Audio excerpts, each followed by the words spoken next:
Hello everyone and welcome back. It's OSK. Today I have for you another tier list, this time looking at the talents of Spellbreak. This one's going to be a little easier as there is a pretty well-defined meta for these things and they're rarely touched, so I feel pretty safe talking about it. For those of you who don't know who I am, I've been playing Spellbreak since December of 2018 in the pre-alpha stage, and I'm also the main color caster for competitive tournaments and Element, so I do have plenty of experience with the game both casually and competitively.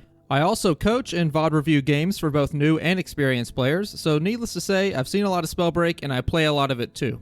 That being said, this tier list is based on my personal opinion. You'd think I wouldn't need to say it, but some people need to hear it, so there you go. And also, this list is going to be based on both a solo queue experience in all modes, and will take some influence from competitive builds as well. This also, for the most part, is for all platforms, console and PC, and with that out of the way, let's get into this.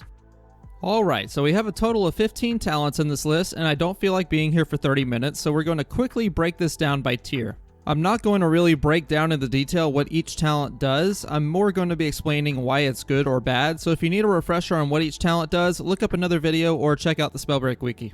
In F tier, we have the most useless talents in the game, Escapist and Finders Keepers. Escapist increases your running speed after taking damage, and Finders Keepers increases your chance of finding a scroll in a chest. For Escapist, it's pretty simple. Why would you want to take damage in order to get an underwhelming boost of speed?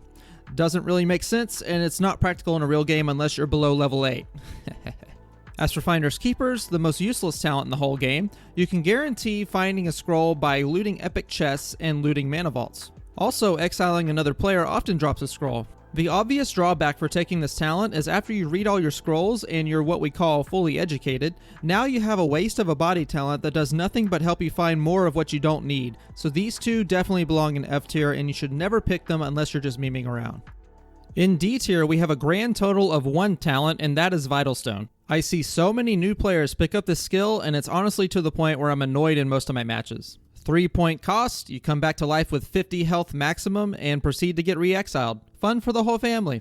The only reason this is not F tier is because there's a theoretical use for it where you can proc Vital Stone and rotate with your teammate in duos or squads and get a quick heal off, but is that really going to happen like that? 99 times out of 100, no. Most of the time it just results in the user dying anyway, so it goes in D tier. Please stop picking this talent.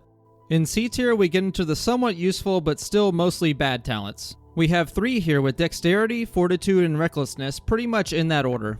With Dexterity, you're able to jump higher while using less mana for levitating, so you can definitely use it practically, especially on a Frostborn build and some others. Only problem with it is that's all it does, and while it is theoretically going to always be active, other talents in the body category just provide better benefits, so here it is in C tier. Fortitude is in a similar boat with its usage. It's useful, yes, it blocks one source of damage no matter how strong and is reformed over time. Only problem is that it's any source of damage, so one lightning bolt, one wind shear, one toxic puddle, and your shield is gone. This is mostly used in anti-outbreak builds and on Frostborn for frost duels, but overall there are more useful talents in the body category, and the fact that it's 3 cost doesn't help it either. Recklessness is much the same as Escapist down in F tier, except it's actually useful to an extent. If you have no armor, you get extra spell damage and reduced mana cost on those spells. The big kicker is you have to be out of armor for this to matter, so half the fight is spent without the benefit, which is kind of bad. It's useful in glass cannon builds, but glass cannon builds usually result in broken glass, so it's going to bottom out in our C tier. For all 3 of these talents, there are just more beneficial selections you can make. Alright, now we've reached the top half of our tier list, so we're going to be getting into the more widely useful talents. I'll try and spend a little more time explaining why everything ranks where it does, since this is kind of where the list really starts. Now we start getting into the majority of talents used in solo queue and some niche applications in competitive play as well. Naturally, we're going to start in B tier with Spellslinger and Tracking. For Spellslinger, you're able to store extra gauntlets and runes in your inventory, and it also reduces sorcery cooldowns by a small amount. You can immediately see the benefit here. You can rune swap, you have more gauntlets for more situations, it's a pretty useful talent. It's mostly used for Tempest and Conduit builds, and I have seen it used a few times with Toxicologists as well, but we're going to focus on Tempest and Conduit since they're the most relevant. Tempest is pretty simple. You usually want to have 2 other gauntlets for both a mid to close range option and a long range option since your wind gauntlet is mostly used for utility. The most common build you'll see is Wind, Fire, and Frost, and you frequently switch between the Fire and Frost depending on how the fight plays out. For Conduit, you mostly use the rune storage function of the talent. You're able to run Teleport as a main rune and dash in the inventory, for example. When you swap runes with Spellslinger, the cooldown of the rune does delay its use, but because of the Conduit skill overload, you can activate the new rune almost instantly after a quick lightning strike. This allows for a wide range of different engagement options, and both cases are used at a high level a fair amount. Only drawback is the more you use your inventory slots for gauntlets and runes, the less potions and armor shards you can carry, so there is a trade-off. As for tracking, our other talent in B tier, the main use for this talent is going to be in squads, and it is an unrivaled source of focus for your team. Have an enemy you want targeted and exiled immediately? Tag them with a spell, watch them light up, and watch your team quickly rush to exile them with some good comms. When used effectively, one member of a squad often runs lightning offhand and tags individual enemies for instant focus fire. It's pretty effective. Overall, tracking is really only worth using in squads, as in duos there isn't nearly as much of threat of exile when rotating. In solos you can just pick another talent because you basically have Wolf's Blood on your mind talent slot, which is bad.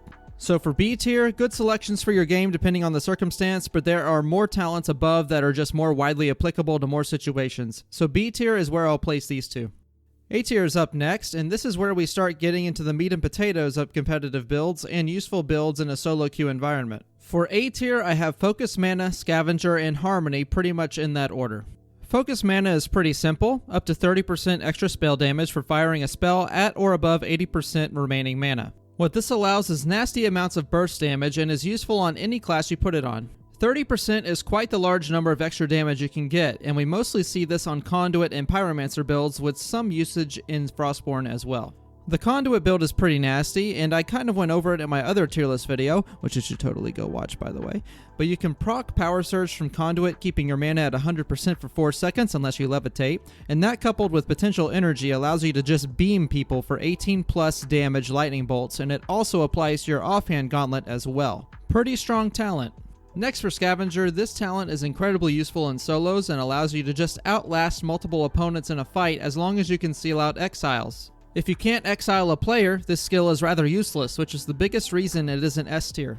It also is much less useful in duos and squads, since you must fully exile a player for you to get the benefit from the talent. You must disrupt the entire squad or thirst a player in order for the talent to activate, and this can be quite difficult to do sometimes. Thus, A tier is where it belongs.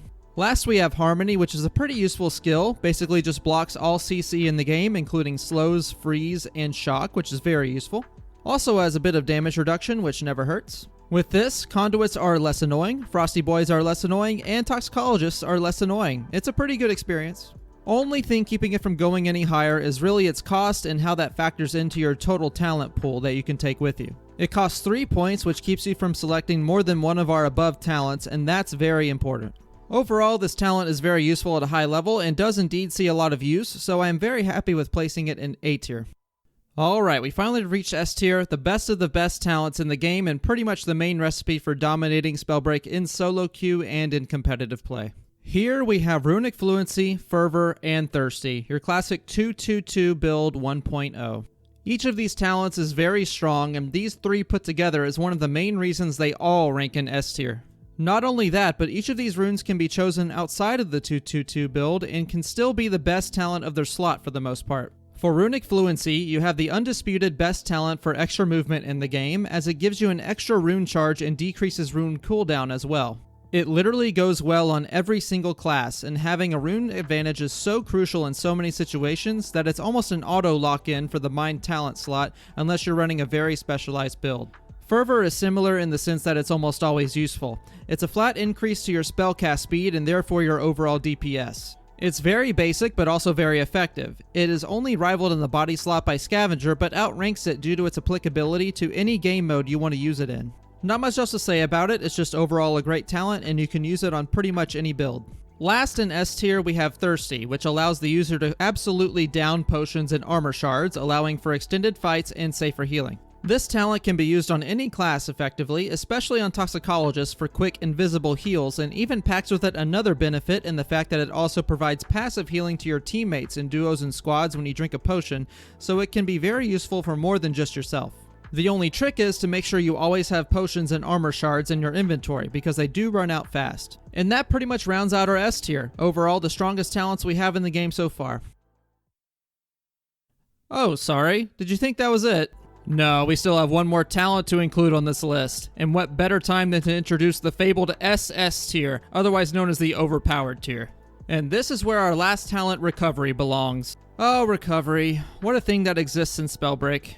So, first things first, it's a 2-cost talent in the Spirit category that refunds 50% of the damage taken to only health, not shields, over a period of time.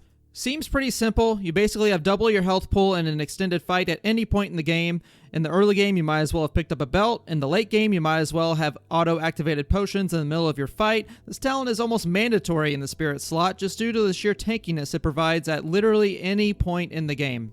It is that good, and it's really only replaceable by Thirsty in certain builds, but generally Recovery is the better option. You can put it on all classes, any build, and it's always useful. Not to mention it scales really well with talent scrolls, so it's pretty much an auto lock-on for every game.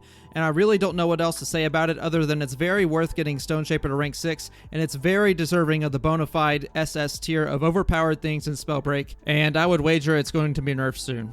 So that's going to do it for the Spellbreak 1.0 talent tier list. Hope you enjoyed the video and maybe learned something new. And if you disagree with this list, sorry, you're wrong and I'm right.